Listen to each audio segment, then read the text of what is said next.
ताज महोत्सव में शुक्रवार शाम को पंजाबी गायक जसवीर सिंह जस्सी ने दी प्रस्तुति। जसवीर सिंह जस्सी को सुनने के लिए लोग इंतजार कर रहे थे। सबसे पहले उन्होंने सूफिया सॉन्ग से शुरुआत की। इसके बाद उन्होंने बुल्ले शाह का लिखा गीत सुनाया। जस्सी ने छाप तिलक सब, बुल्ले शाह ने सौदा कीता, पियारे पियारे की प्रस्तुति से ऐसा रंग जमाया कि दर्शक दीर्घा में तालियां बजाने लगे और झूम उठे। मंच पर मेरा पिया घर आया फिल्मी गीत भी गाया। इसके बाद उन्होंने लोगों को अपने पंजाबी गानों पर झुमाया।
सबसे पहले तो वही बात जो कर रहे थे, मोहब्बत का प्रतीक है, मोहब्बत का सिंबल है ये आगरा जो है। ताज अपने आप में मोहब्बत का एक प्रतीक है। उसकी गंभीरता को उसकी प्रदर्शनी है। मतलब इतनी गंभीरता, इतनी गहराई, इतनी मोहब्बत किसी के लिए की जा सकती है। आगरा में जब भी आते हैं तो लोग सुनने वाले मिलते हैं लोगों को। लोग क्योंकि महोत्सव भी बहुत हुए हैं यहाँ पर और बाकी कार्यक्रम घराना भी है आगरा, तो उसके लिए लोगों को सुनना आता है। लोग लिटरेचर की चीज़ें, साहित्य सुनते हैं। मशहूर चीज़ें तो सुनानी होती हैं। दिल लगी कुड़ी कुड़ी निशानी प्यार दी, बाबा बुल्ले शाह सुनाएंगे और अमीर खुसरो साहब सुनाएंगे। और बहुत सारी चीज़ें, बहुत साहित्य से बहुत सारी चीज़ें हैं। आप ज़रूर सुनना जाना मत, मतलब अभी ऐसे मत करना कि इंट्रो करके फिर चले जाना।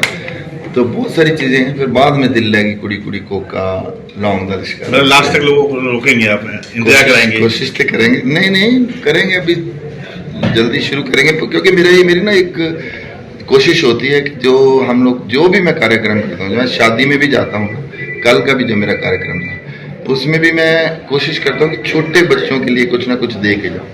चाहे वो गुरबानी से कुछ दे के जाऊँ, चाहे मैं अपने कल्चर से कुछ ना कुछ दे के जाऊँ। उनको सुहाग, बन्नी बनने के जो गाने हैं वो ही चाहे मैं सुना जाऊँ, बाबा बुल्ले शाह सुना दूँ, अमीर खुसरो सुना दूँ, रूमी की कुछ चीज़ सुना दूँ, ताकि जब वो यूथ बने, यंग बने, जवान हों, तो उनके जहन में कुछ ना कुछ अच्छा रहे। जैसे हमारे जहन में है ना, आज मोहम्मद रफ़ी साहब हैं, लता जी हैं, किशोर कुमार हैं, या बड़े गुलाम अली खान साहब हैं, गुलाम अली खान साहब हैं, और मेहंदी हसन हैं, या और अब पॉप की बात भी करो तो मतलब पंजाबी में अगर बात करो, कुलदीप मानक हैं, गुरदास मान है, मोहम्मद सदीक हैं, हंसराज हंस हैं। तो वो जब भी जवान हो तो उनको अच्छी चीज़ें जो है, उनको लगेगा यार एक भाई आया था बंदा गाने के लिए, तो कुछ अच्छी चीज़ें हमें सुना के गया था। आरपीएफ आईजी एएन सिन्हा पहुंचे आगरा। वार्षिक निरीक्षण करने पहुंचे आईजी आरपीएफ के जवानों ने सलामी देकर किया स्वागत। बढ़ते साइबर क्राइम पर आरपीएफ कर रही है काम। साइबर क्राइम पर आरपीएफ का है फोकस। चोरी लूट की घटनाओं को रोकने के लिए आरपीएफ ने विशेष टीम का किया था गठन। बढ़ते अपराधों को रोकने के लिए नई टेक्नोलॉजी का आरपीएफ कर रहा उपयोग। रेलवे स्टेशनों पर सीसीटीवी में एफआरएस सिस्टम टेक्नोलॉजी का किया जा रहा प्रयोग। नई टेक्नोलॉजी से अपराधी की हो जाती है जल्द पहचान। एफआरएस सिस्टम से अपराधियों की फोटोग्राफ्स फीड करने पर तुरंत हो जाता है अलर्ट। पर्यटकों और महिलाओं की सुरक्षा को लेकर एफआरएस टेक्नोलॉजी हो रही सही साबित। आरपीएफ आईजी ने अधिकारियों के साथ बैठक कर आगरा कैंट रेलवे स्टेशन का किया निरीक्षण। ये आगरा मंडल का सीनियर डीएसपी ऑफिस का वार्षिक निरीक्षण का कार्यक्रम है। आरपीएफ में डिटेल्ड इंस्पेक्शन होता है सारे ऑफिसर्स के, जो ऑफिसर्स हैं, तो पिछले वर्ष की क्या इनकी उपलब्धियां रही हैं, क्या कमी रह गई है, उस सब का डिटेल में निरीक्षण होता है। और आगे का जो इस वर्ष 24 में क्या और करना है, क्या चीज़ को सुधारना है, उस चीज़ पर निर्देश दिया जाता है। तो इस प्रकार का कार्यक्रम आज रखा गया है। सर और क्या कुछ तब्दीली की जा रही है आरपीएफ में? इस समय क्राइम का तरीका भी बदल गया है। हाँ, क्राइम का तरीका ग्रेजुअली बढ़ ही रहा है, चेंज होता है कि साइबर क्राइम आजकल ज़्यादा हो रहा है। क्रिमिनल्स के तरीक़ों में भी तब्दीली आ रही है। तो जैसा आपको ज्ञात है, आरपीएफ में भी साइबर सेल का गठन किया गया है रिसेंट टाइम्स में, और साइबर क्राइम के प्रति जो है अधिक फोकस किया जा रहा है, जिससे कि जो रेलवे में साइबर अटैक और वो सब पर ज़्यादा ध्यान दिया जा रहा है। इसके अतिरिक्त क्योंकि आगरा, मथुरा ये सब जगह आगरा मंडल का हिस्सा हैं, जिसमें कि श्रद्धालु लोग भी बहुत आते हैं और पर्यटक भी बहुत आते हैं, तो उनकी सिक्योरिटी के लिए यहाँ पर स्पेशल टीम भी बनाने का गठन किया गया था। इसको कई जो चोरी के मामले हैं उस टीम ने पकड़े हैं, तो उस चीज़ पर भी ज़्यादा फोकस किया जा रहा है। ट्रेनों की संख्या बढ़ी है, यात्रियों की संख्या बढ़ी है, ऐसे में कहीं ना कहीं सुरक्षा को लेकर भी, महिलाओं की सुरक्षा की भी जिम्मेदारी रहती है आरपीएफ। ट्रेन बढ़ेगी, यात्री भी बढ़ेंगे, हम लोगों को तरीके बदलने हों। केवल नया और स्टाफ बढ़ाने का शायद आप इशारा कर रहे हैं, उसके प्रति ही सिक्योरिटी नहीं बढ़ती है। हमारी सजगता, हमारे टेक्नोलॉजी, और जैसे कि नए-नए टेक्नोलॉजी आ रहे हैं, नए तरीके आ रहे हैं, उनको इस्तेमाल करना है। जो सीसीटीवी स्टेशंस पे लग रहे हैं, उसमें एक एफआरएस का सिस्टम लगाया जा रहा है, फेशियल रिकॉग्निशन सिस्टम है, जिससे कि क्रिमिनल्स के फ़ोटोग्राफ्स को हम फीड कर देंगे और हमको अलर्ट आ जाएगा कि ऐसे क्रिमिनल्स हमारे प्लेटफॉर्म, हमारे क्षेत्र में हैं। तो ये सब टेक्नोलॉजी का इस्तेमाल करके भी हम जो है अधिक सुरक्षा प्रोवाइड कर सकते हैं। और जैसा महिला की सुरक्षा के बारे में बोला, उसके लिए हम प्रतिबद्ध हैं, और हमारी मेरी सहेली की टीम और इस प्रकार की महिला आरपीएफ स्टाफ जो हैं वो सजग हैं और इसको कर रहे हैं। यूं तो विश्व की धरोहर ताजमहल अपने आप में एक ऐतिहासिक मुकाम रखता है, लेकिन इसकी खूबसूरती बरकरार और बढ़ाने के लिए पुष्प प्रदर्शनी के आयोजन होता है। इस बार खास ये है कि प्रदर्शनी राम में हो गई है। हाल ही में रामलला विराजमान हुए, इस वजह से 45 तरह के फूलों से हनुमान, गरुण, जामवंत, माता सीता के स्वरूप बनाए गए, जो लोगों को आकर्षित कर रहे हैं। इस बार आगरा में होने वाले ताज महोत्सव की वजह से प्रदर्शनी पर विशेष ध्यान दिया गया है। इस प्रदर्शनी का उद्घाटन आज कमिश्नर ऋतु माहेश्वरी ने किया। बागवानी का शौक है या उद्यान का खूबसूरत बनाने की तमन्ना, अचार, जैम, मुरब्बा बनाने में पारंगत हैं या शाक भाजी में, तो मंडलीय फल शाक भाजी पुष्प प्रदर्शनी से बढ़िया मौका आपको नहीं मिल सकता। इसी सप्ताह शुरू हुई 2 दिवसीय प्रदर्शनी में फूलों की कलात्मक सजावट हो रही है। आगरा के ताजवी पॉइंट पर होने वाली 2 दिवसीय शाक भाजी पुष्प फल प्रदर्शनी में फूलों की सैकड़ों किस्मों के अचार, मुरब्बा, जैम के साथ सब्जी की वैरायटी होगी। 24 और 25 फरवरी को होने वाली प्रदर्शनी में किसान जहां अपने खेतों में बोई सब्जियों का प्रदर्शन कर रहे हैं, तो गमलों में उगाई जाने वाली सब्जियों को भी इनाम जीतने का मौका मिलेगा। प्रदर्शनी में मंडल के किसान साग सब्जी प्रतियोगिता में अपना हुनर दिखाएंगे। इस दौरान आलू की कई किस्मों के अलावा टमाटर, गाजर, बैंगन, मशरूम, लौकी समेत सब्जियों की तमाम किस्में देखने को मिलेंगी। 2 दिवसीय प्रदर्शनी के दौरान फूलों की तमाम किस्में आने वालों को लुभाएंगी। प्रदर्शनी में रबर प्लांट के अलावा मैरीगोल्ड, लाइमन, अफ्रीकन मैरीगोल्ड, फ्लाक्स, स्टोर, verbena, clarkia, begonia, California, poppy जैसी फूलों की सैकड़ों किस्में देखने को मिलेंगी। आज 2 दिवसीय मंडलीय फल, शाकभाजी और पुष्प प्रदर्शनी का आयोजन यहाँ किया गया है।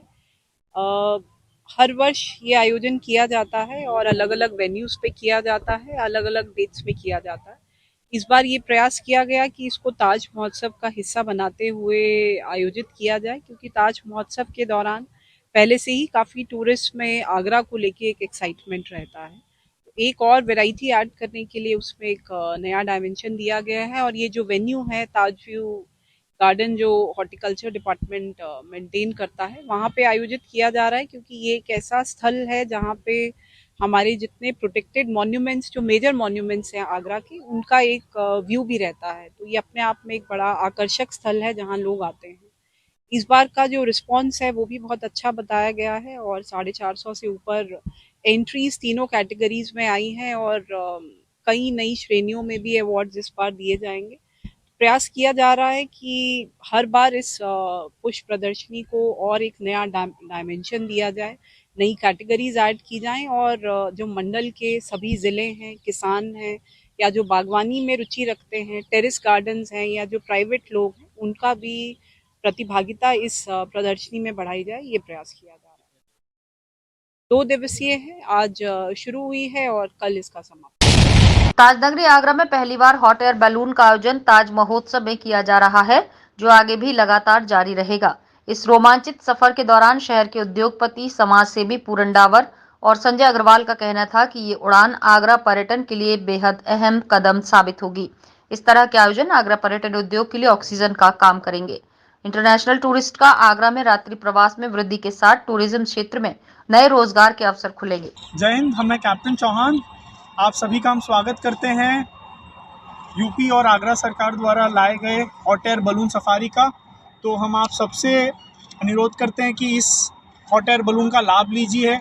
ये one of the unique activity है, ये 100% सेफ है और हिंदुस्तान में हमारी कंपनी है स्काईवर्ल्ड हॉट एयर बलून सफारी, जो DGCA से इस चीज़ को उड़ाने के लिए एलिजिबल है, मिनिस्ट्री ऑफ सिविल एविएशन से रजिस्टर्ड है। ताज महोत्सव पहली बार शुरुआत की होटल में, तो ताज महोत्सव लेकर क्या कहना चाहिए? महोत्सव को लेकर बहुत ही उत्साह है और ताज महोत्सव के लिए हमारा जो प्रशासन है उनका हम शुक्रगुजार हैं। हम उनका धन्यवाद करना चाहते हैं कि उन्होंने बड़ी मेहनत से, कष्ट से इन सभी चीज़ों को अरेंज किया और हम उनको बधाई देना चाहते हैं इतना बढ़िया इवेंट करने। यदि हम अगर पर्यटन की दृष्टि से इसे देखा जाए तो ये एकमात्र ऐसा एक्टिविटी है जिससे बहुत सारा टूरिज़्म बढ़ता है। टूरिस्ट को इसके लिए नाइट स्टे एक्सटेंड करना पड़ता है। टूरिस्ट यहाँ पे रहते हैं, आगरा में नाइट स्टे करते हैं, खर्च करते हैं। इससे जो छोटे व्यापार है वो डेवलप होते हैं, जिसको माइक्रो एंटरप्राइज कहा जाता है, यानी कि ट्रैवल का बिजनेस, होटल्स का बिजनेस, रेस्टोरेंट्स का बिजनेस। तो यहाँ पर एम्प्लॉयमेंट बढ़ेगा। तो हम उत्तर प्रदेश सरकार का और हमारे आगरा के प्रशासन के बड़े ही धन्यवाद करना चाहते हैं कि उन्होंने इस तरीके की एक पर्यटक एक्टिविटी को आगरा में लाया, जिससे एम्प्लॉयमेंट भी बढ़ेगा, टूरिज़्म बढ़ेगा और अंतर्राष्ट्रीय टूरिज़्म यहाँ पर एक अच्छा रेवेन्यू जनरेट कर पाएगा और बहुत अच्छा डेवलप होगा। भगवा झंडे के साथ साथ काले झंडे से जताया विरोध। लोकसभा फतेहपुर सीकरी के गांव अजीजपुर में हो रहा सांसद और विधायक का विरोध। ग्रामीणों का कहना, पिछले 10 सालों में नहीं हुआ विकास कार्य, गांव में आने जाने वाले सारे रास्तों की स्थिति खराब, मोदी और योगी का विकास नहीं पहुंचा अजीजपुर गांव तक। मौजूदा सांसद ने नहीं लिया संज्ञान, गांव वाले जूझ रहे जल भराव की समस्या से। सड़क निर्माण विभाग ने नहीं लिया संज्ञान, ना ही नेताओं ने ली सुध। इस बार चुनाव में पूरे गांव की तरफ से नोटा दबाने का लिया जा रहा संकल्प। हम अपना वोट इस बार नोटा को देंगे। कोई भी नेता ऐसा नहीं निकला जिसे हमारे गांव की सुध हो। जगनेर रोड के हालात भी खराब, जबकि मुख्य मार्ग के हालात अच्छे होने चाहिए। लोकसभा फतेहपुर सीकरी का पहला गांव पड़ता है अजीजपुर। सरकार का कोई विरोध नहीं, विरोध मौजूदा सांसद और क्षेत्रीय नेताओं का है, जिन्होंने हमारे गांव का विकास नहीं कराया। इस बार अजीजपुर गांव से अधिकतम नोटा दबाकर अपने विरोध का प्रदर्शन किया जाएगा। ये इस बात का प्रमाण होगा कि हमारे गांव के अंदर सांसद, विधायक और क्षेत्रीय नेताओं ने ध्यान नहीं दिया। गांव में जगह जगह काला झंडा लगाकर गांव वालों ने अपना विरोध जाहिर कर दिया है। ग्रामीणों ने नोटा दबाने के लिए हस्ताक्षर अभियान चलाया है, जिसके तहत बैनर पर ग्रामीण अपने हस्ताक्षर कर इस बात का प्रमाण दे रहे हैं कि हमारा गांव विकास से छूट रहा है। पिछले 10 साल के अंदर बड़ी समस्याओं को झेला। इस बार हम मतदान नोटा दबाकर सरकार को ये बताने का काम करेंगे कि किस प्रकार से आपका नाम लेकर वोट लेने वाले नेता जमीन पर काम नहीं करते। ग्रामीणों ने सभी मीडिया बंधुओं से भी अपील की कि उनकी इस खबर को प्रमुखता से दिखाने का काम करें, जिसके लिए सभी ग्रामीण उनका हृदय से धन्यवाद और स्वागत करेंगे। क्या नाम है? मेरा नाम सत्यजीत दिवाकर है। क्या समस्या है क्षेत्र में, आप यहाँ नोटा का विरोध कर रहे हैं? समस्या ये है कि नाली बन नहीं रही है, खरंजे बन नहीं रहे हैं, रोड तक कोई पानी भरा हुआ है। तो इस बार गांव नोटा दबाएगा हमारा? नोटा दबाएगा, बिल्कुल दबाएगा। हम तो